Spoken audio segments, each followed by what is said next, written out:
तहरीक इंसाफ के हमायत याफ्ता आज़ाद उम्मीदवारों की सुन्नी इत्तेहाद काउंसिल में शमूलियत। तहरीक इंसाफ के टूटने और आज़ाद उम्मीदवारों के बिकने की जो खबरें थीं वो फिलहाल दम तोड़ चुकी हैं।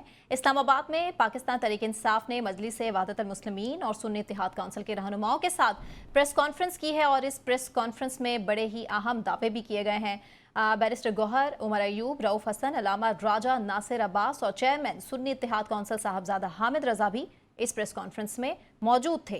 इस इत्तेहाद को नौशाद साहब आप कैसा देखते हैं?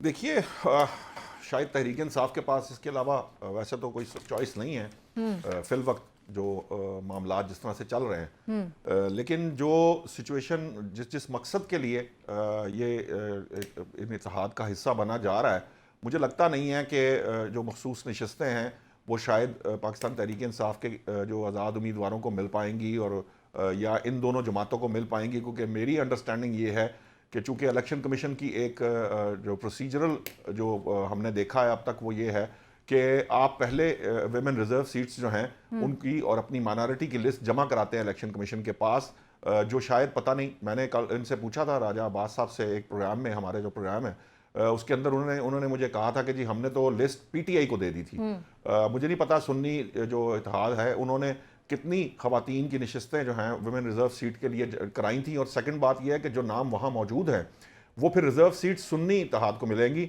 वो पाकिस्तान तहरीक इंसाफ को नहीं मिलेंगी। अब अगर फर्ज कीजिए कि इसके अलावा सिर्फ पार्टी डिसिप्लिन की हद तक ये मामला है कि ये इत्तेहाद जो है वो दो जमातों से किया गया है, तो शायद उस हद तक तो पाकिस्तान तहरीक इंसाफ को फायदा होगा कि पार्टी डिसिप्लिन लागू होगा, लेकिन वो पार्टी डिसिप्लिन जो है वो उन्हीं पार्टियों का लागू होगा जिन पार्टियों से इत्तेहाद किया जा रहा है या जिनको आज़ाद उम्मीदवार जो हैं जिनमें शमूलियत इख्तियार करेंगे, उनके आइन के मुताबिक, उनके जो पार्टी के आइन है उसके तहत जो पार्टी डिसिप्लिन बनता है वो उसके हिसाब से होगा। डिफेक्शन की सूरत में यकीनन जो इलेक्शन एक्ट है वो उसके तहत वो मामलात को देखा जाएगा। लेकिन दो बड़े मसाइल आपको हमारे हैं, आजम चौधरी साहब वो ना मेरे साथ जो प्रोग्राम में मेरे सेकंड पैनलिस्ट होते हैं, जी एनालिस्ट वो रिमोट कंट्रोल पार्टियों का जिक्र करते हैं। हाँ जी। तो मेरी नज़र में ये जो पार्टियां हैं ये भी रिमोट कंट्रोल पार्टियां ही हैं। तो मुझे नहीं समझ में आता कि रिमोट कंट्रोल पार्टियों के साथ जब आप इत्तेहाद करते हैं या उनके साथ आप चलते हैं तो उसका इन द लॉन्गर रन फायदा होगा कि या नहीं होगा। लेकिन अब इस वक्त मुझे ये भी मालूम है, ये बात प्रोवाइडेड कि पाकिस्तान तहरीक इंसाफ के पास अब ये चॉइस जो है फिलहाल तो पीपल्स पार्टी और नून लीग को भी एक दूसरे के साथ इत्तेहाद की फिलहाल समझ नहीं आ रही। तो मंझे हुए सियासतदान, ये तो बड़ी पुरानी पार्टीज और एक दूसरे के साथ अभी तक इत्तेहाद और इल्हा के कंफ्यूजन में, आखिर ये भी तो किसने कहा आपको कि समझ नहीं आ रहा? अभी देखिए ना 5वां रोज है इनका, आज के मुज़ाकरात का तो कुछ चीजें नहीं समझ में आ रही, क्लियर नहीं है कुछ।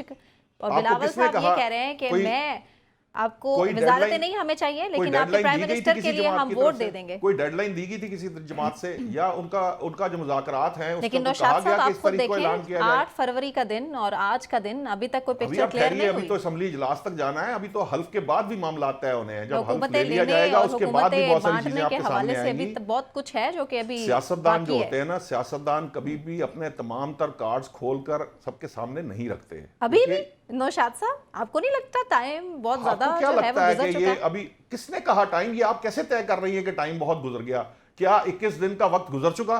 क्या असेंबली का इजलास हो चुका? क्या इलेक्शन वज़ारत उज़्मा का हो चुका? हमारी सूरत हाल है कि हम पहले ही आइन को उस तरीके से नजरअंदाज करके इलेक्शन किस तरह से डिले टैक्टिक्स के बाद जिस तरह से हमने इलेक्शन कराए, इलेक्शन पहले हो जाने चाहिए थे, हुकूमत साजी हो जानी चाहिए थी, इंटरिम गवर्नमेंट को उस तरीके से ज्यादा प्रोलॉन्ग नहीं करना चाहिए था। एक स्टेबिलिटी मुल्क में जरूरी है। आज से 4 माह पहले की या 3 माह पहले की या 2 माह पहले की, तो आपके मुताबिक हम मजीद और डिले कर सकते हैं? बिल्कुल कर सकते हैं। इस चीज का मुताबिक है हर सियासी जमात जो हुकूमत साजी में इस वक्त इन्वॉल्व है, उन्होंने अपने इंटरेस्ट वॉच करते हुए पार्टियों के, उन्होंने किसी एक ऐसे नुक्ते पर पहुंचना है जिसके ऊपर लेकिन यही तो बात है नौशाद साहब, कब पहुंचना